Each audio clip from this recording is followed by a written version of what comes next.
engineering a vision into place.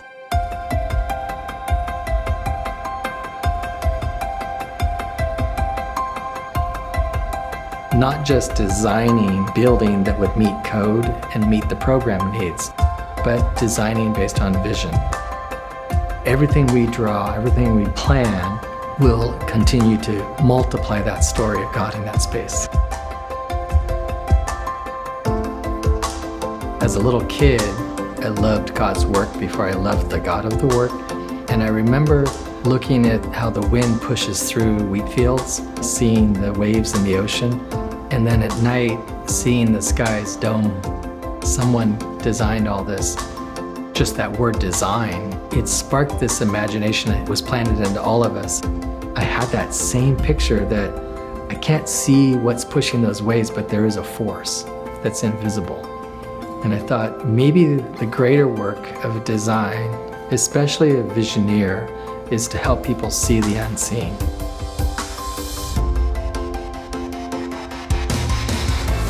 Winston Churchill once said, we shape our buildings, thereafter they shape us.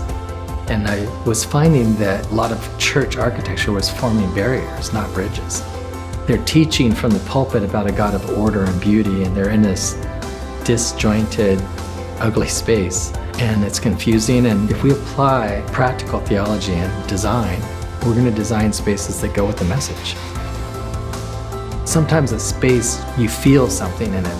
There was this sacred scale, and started to wonder, how close is this to the proportions of the tabernacle layout?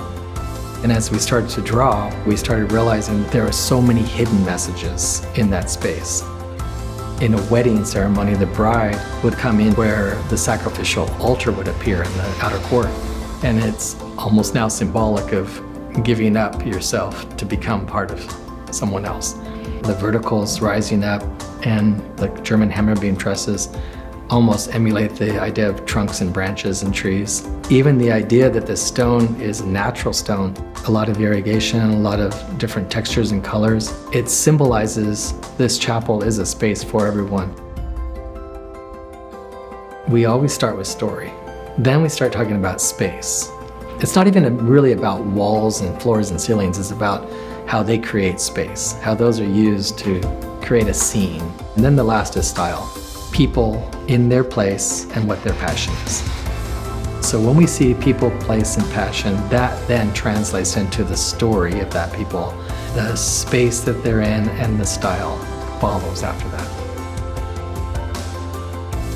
Visioneering Studios was formed 20 years ago, and we're not out to build the next cathedral on the tallest tower. We want to dig a well. We want to create a place where people can deep feed on the Word of God and build community.